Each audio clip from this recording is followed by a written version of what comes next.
Welcome, I'm Kinetic Symphony. This is Dave. I hunt down and report on weird and true mysterious stories, from glitches to the supernatural. Case file number 1936, written by Professional Tower 76, From the Deck of Dreams to Celestial Beams.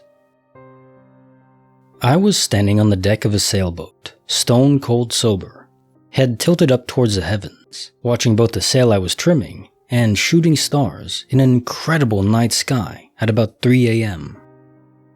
I was a member of the crew on a vessel that was part of a 300-boat race from Chicago to Mackinac Island.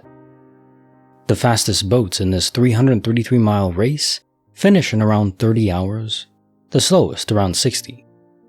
So everyone sails through the night, and boats generally have 2 crews who work in shifts to keep fresh. By the middle of that first night, you are so far from Chicago and north of Milwaukee that the sky turns black with no light pollution of any kind. If the night is clear, as this one was, the sky becomes an absolutely awesome canvas of celestial beauty. The first time I witnessed this is the first time I became aware that the night sky is alive with activity. Not like the static picture seen from most places dotted with lights associated with human beings. Most crew members are intensely focused on a particular job on the deck, with one exception. When you are headed downwind and flying a spinnaker, the big round sail in front, one crew member is charged with trimming that beast, also known as a chute, which requires staring nearly straight up at the top edge of the sail and making adjustments as needed. It can be a tough job, due mostly to keeping your head at that angle and maintaining a laser focus. I liked it because you were also staring at that incredible celestial canvas, which was often filled with shooting stars. This night was no exception, shooting stars every 10 minutes or so. I would scream, "Wow!" at each one, and the other crew members would laugh at my giddiness. It was fantastic. Then one particular prominent shooting star streamed in front of my right, as if intentionally placed in my field of view, so I didn't even have to move my head to get a crystal clear view of it. All the others fizzled out pretty quickly, but not this one.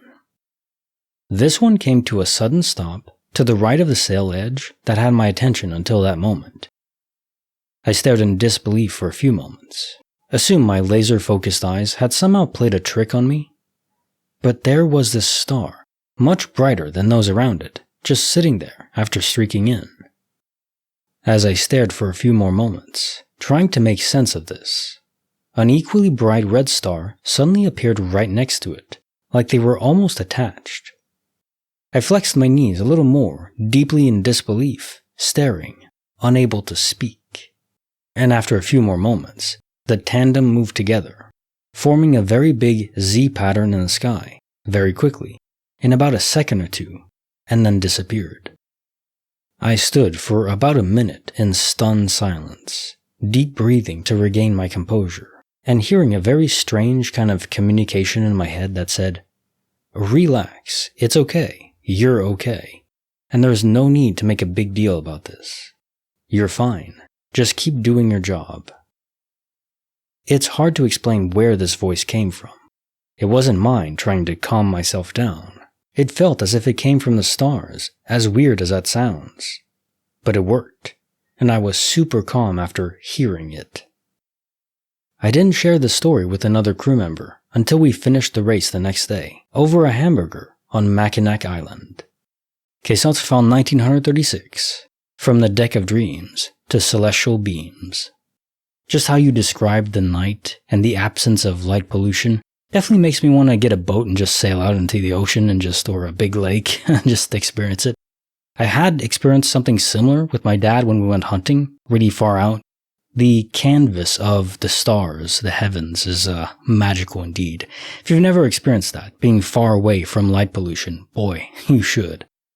Doesn't mean you're going to see a UFO zigzagging about, but you might, who knows. And yeah, you're entirely right. It couldn't be a meteor, because those travel in straight lines. Same thing with satellites. They follow a determined path in orbit. So, if something is moving in the sky, in such a weird way that defies G-forces as we understand it. Conservation of momentum. What else could it be but a UFO? Now, that doesn't mean it's alien. It could be some military experiment that we have hyper-advanced anti-grav technology or something. That's kind of cool, too, to think about. I don't know which one it is, but either way, what you're seeing shouldn't be physically possible, and that's enough to titillate my mind, because, hey, technology can go way beyond what we think it can. That's awesome. Case file number 1937, written by Garwaymoon. From Missing 411 to Boots on the Run. This is about my boots, which took themselves off for a walking tour and then came back. About 2 years ago, my husband and I went on a driving holiday around Utah, Colorado, and Wyoming. We are interested in out-of-the-way sites and geology, and I'm interested in high strangeness, and especially the missing 411 cases. On our way through Colorado, we stopped off at a mom-and-pop store similar to a Tractor Supply, where my husband browsed happily in the sporting goods section, and I wandered around till I found myself in the boots aisle. One pair jumped out to me, a low-cut Ariat with American flags sewn into the leather. I treated myself to them. Once home again, they went into the section of my closet where boots live. I wore them a couple times, put them back where I took them from, and so on. I'm pretty fussy about my footwear. Last year, around July 4th, I went to grab them to wear them at the local parade, and they were just not there. Thinking I'd left them somewhere, I checked our trucks, nothing.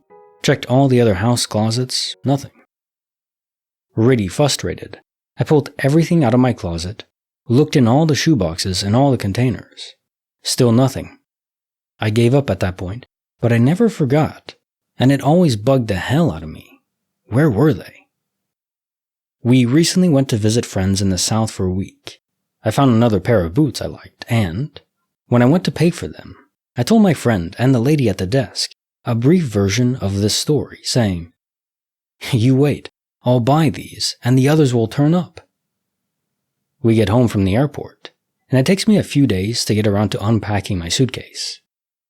I open my closet to put the suitcase away, and my original flagged Ariats are standing, neatly paired up, in the center of the clear space where my suitcase usually stands. No sensible explanation for this at all, except that my boots walked off and then came back. Case notes file 1937, from Missing 411 to Boots on the Run. You know, I really do think that sometimes when objects go missing, it is a prank. There's someone up there just saying, okay, we're going to take this obvious item that was put in a place that they know where it was. There's no ambiguity about it. They know the boots were supposed to be there. They weren't. And then way in the distant future, we're just going to put them back there and just mess with their minds. It literally is like a prank show. Maybe there's a TV show, like a reality TV show in the real universe, real world. And pranking us is part of the content. I could see that. Something I'd watch. Now time for the joke of the day. My wife divorced me when she found out I only had 9 toes. She is lactose intolerant. I get it. I mean, wouldn't have good balance. Couldn't go hiking and stuff, or it'd be difficult. Like the video, subscribe, hit the bell. Kinetic Symphony signing off.